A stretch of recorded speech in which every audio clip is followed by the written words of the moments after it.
ila wanne nuti godhuu dandeenyu waa takka. Mucaa fayyaan qabumi mucaan. Kichuu cufaa kana qabante. Muutirra jirta muutirra. Itti dhiisaa barreeffamu dhiisaa maal jettaniin?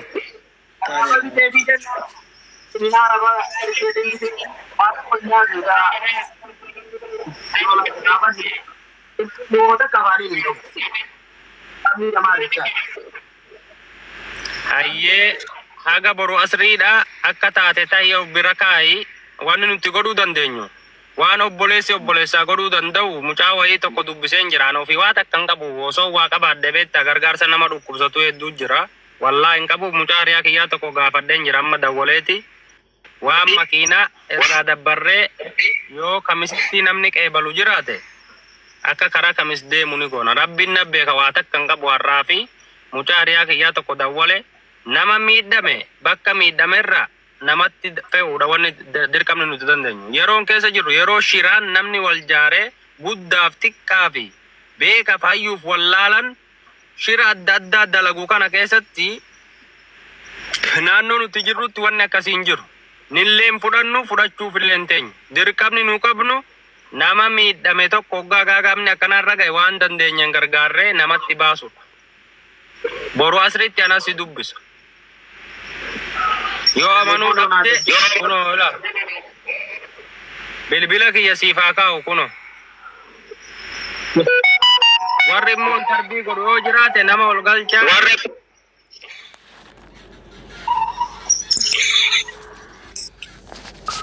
Kichuu. Laan jiraabe taboru asri laan jiraalli nu godhuu dandeessa bakkuma taa'u bakkuma jiru.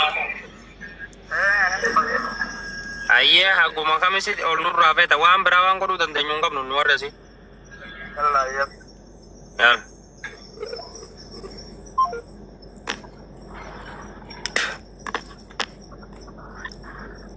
Akkasii amma xorroo lakkoofsa kiyya kaa'eef namni bakka namni itti miidhame nama ofii kaafachuudha.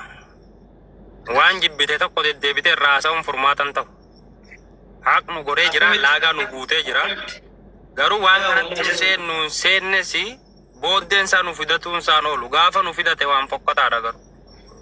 Gaafa nu fidate oromummaa namarraa mulqu oromummaa namaa kennu waan adda addaa sheekaf qeesin gabbee halaakuun gaafsan gaabbitu jira. Hayyee osoo warra wal dhabuu jiranii fi warra agartee wal gaaga'uu jiran taate homaa gochi akkanaa kun bakka hin filatu garuu haga fedhe cubbama yoo ta'e cabbii qulqulluudha namni kan waliin jiru. Maaliif hanaaqne jiru lubbuu ilma hiyyeessaa meeqatu dhabamee jira. Namoonni akkanatti waa arge laaqee waa arge kaaseeti gaafa ammoo namni tarkaanfii irra fudhate gabbaanii guddaa xiqqaan iyyuun kun shira miixatanii shira dhaluuti. Waan danda'u hin qabu. Wanni danda'u fiddaniimi sila taphachuu jirra galatooma dirqama lammummaa keessan baatta namummaa keessan baatta. Akkuma ati dirqama baattetti ani dirqamaan bahadhu qabaachuu waan hin danda'u ofii hin qabu.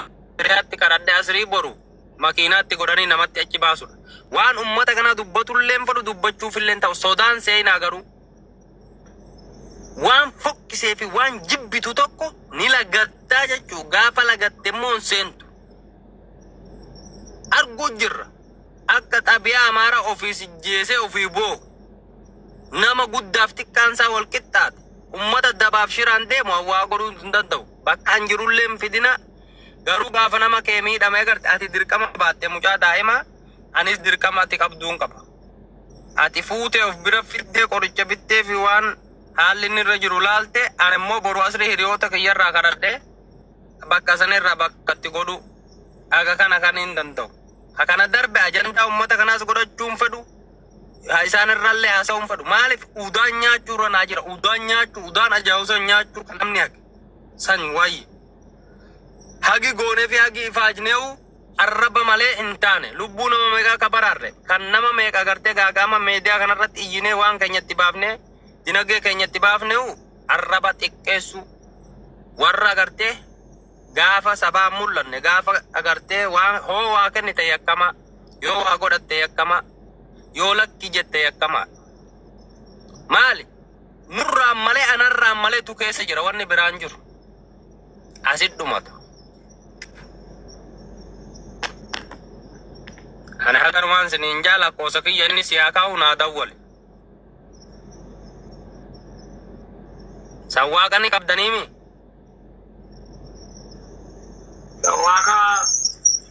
sawwaqa nan gaafa daban sawwaaqani qabda muutirra jira muutirra dheera sawwaqa bangaali tokko jira ani gaafa dhee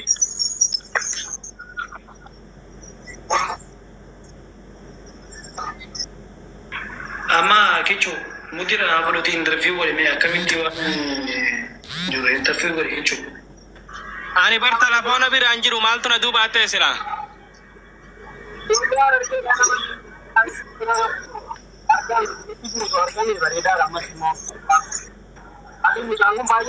irraa dubbadha dhimmi kun dhimma shurrubbee qofa laallatu miti hunda keenya laallata waan ta'eef irraa dubbadha networkiin biyya dalaguutti hin jiru yoo si wal dhageessan haasawa maaltu nam tokko dubbadha beeta ani telefona biraan jiru yaa nam tokko naa dubbannu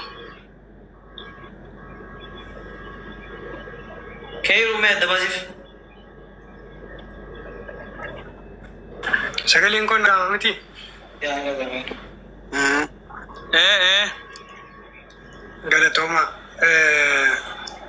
Mucani ijoollee argalitaa baddisaadha. Tole. Eshi. Karaa suudii deemu nama 4 ta'anii qaban. Eshi. Gaafa qabanii jedhanu ijoollee isaatiif qabu. shaffanatanii jiran amma maqaan maleewwan isin barbaachisu jedhe shaffanatanii jiranii jedha.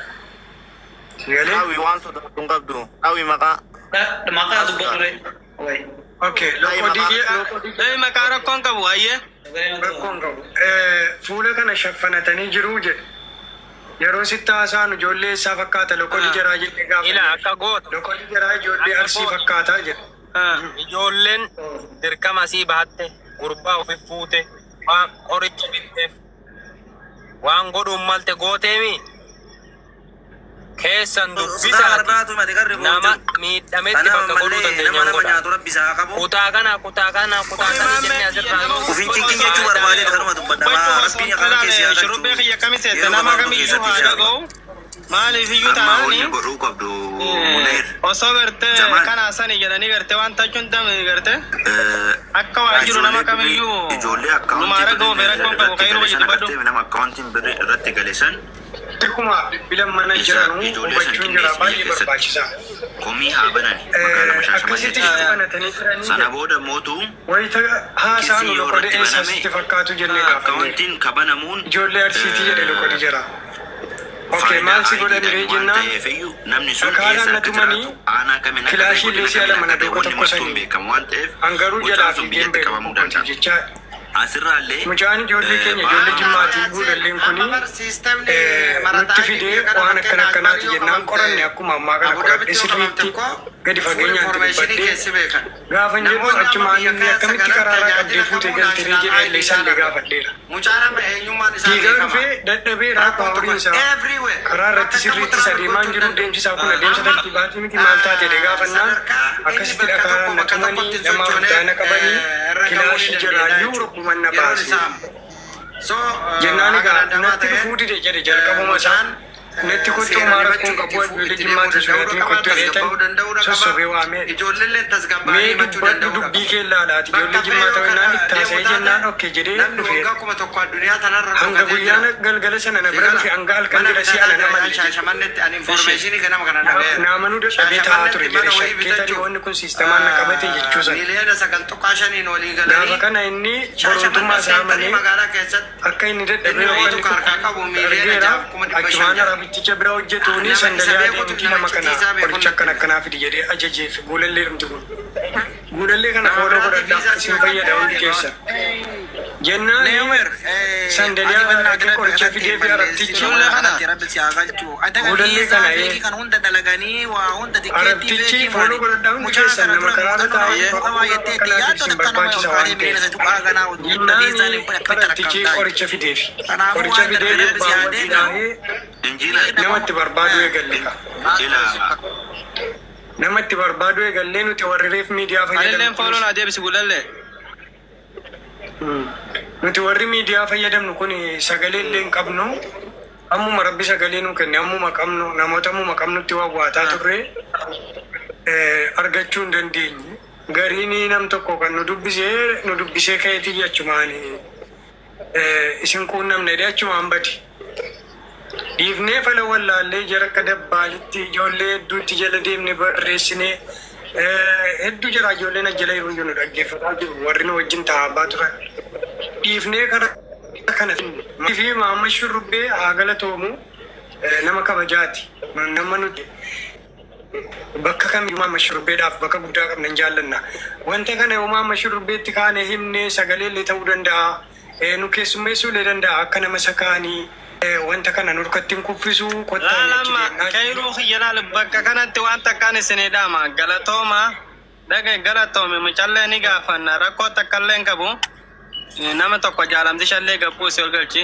waan akkana ogartan nama miidiyaa kanarra gartan fatti fidaa malee namni Maamad Shurrubbee jaamu kuni yeroo dheeraa nu gidduutti cinqamaa ture cinqaminsa inni gartee quuqama namaaf qabu kan inni nama jidduu fiigee seenee yaa saba kiyya dhaabbadha afaan tokko dubbannamaa wal nyaanna ka jaamu kuni yeroo baay'ee gaddeebisamee gandaggalfamee yeroo baay'ee ni arrafama